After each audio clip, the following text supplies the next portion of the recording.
and welcome to today's Nairobi News Bulletin. My name is Modoni Mushiri. A day after several police officers were shot dead at Kapenguria Police Station in West Pokot County, a state of calm is slowly returning amidst a heavy security presence.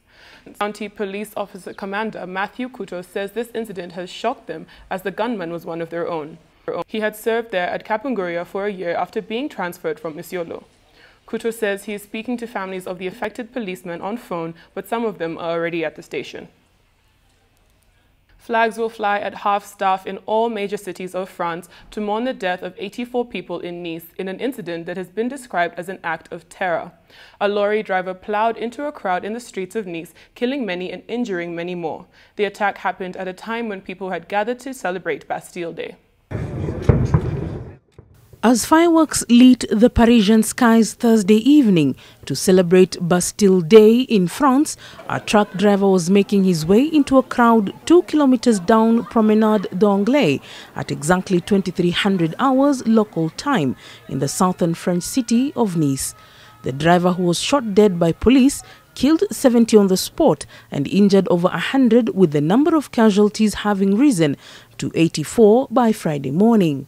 French President François Hollande has been in the same position of explaining to the French people the reason why terror seems to follow them, and this time round stood with his people once more to mourn the dead and condemn the killings. World leaders have stood with France in condemning such acts of terror. German Chancellor Angela Merkel has termed the truck attacks on the French Riviera city of Nice as an act against humanity and has pledged her country's support of French efforts to nip terror in the bud. French anti-terror and international investigators have moved into the site to begin work, and even though no terror group has claimed responsibility, the French are not ruling out that possibility. This is the second major terror attack in France after twin gun attacks in Paris in March, where tens of people were shot in 2 different sites in the capital. Efforts to make Nairobi clean have suffered another blow following the closure of the Dandora dump site. The move comes hardly a day after the county government kicked out hawkers from the central business district in efforts to bring sanity and order to the city. And former National Bank of Kenya Chief Executive Munir Ahmed was on Thursday night arrested at the Jomo Kenyatta International Airport as he attempted to flee the country. Mr. Ahmed was arrested by detectives from the Banking Fraud and Investigations Unit. He was sacked in April together with 2 other executives over questionable deals at a bank, including money laundering, illegal loans, and theft. He is scheduled to be arraigned at the Milimani Law Courts on Friday.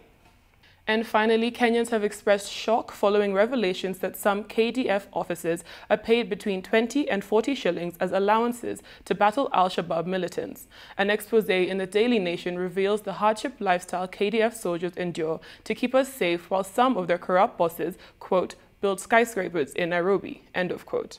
The soldiers have also decried the lack of strategy in combating terrorists in Somalia.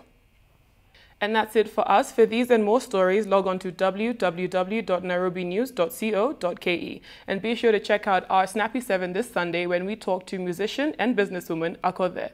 I'm Modoni Mushiri. Goodbye. I love South Africa in as much as I love my country, but a change is as good as a rest.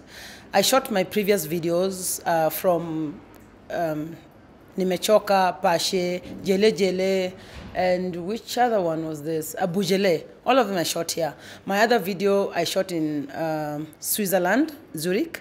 It's called Katika, whereby I was just reminding people that you've got to live your life.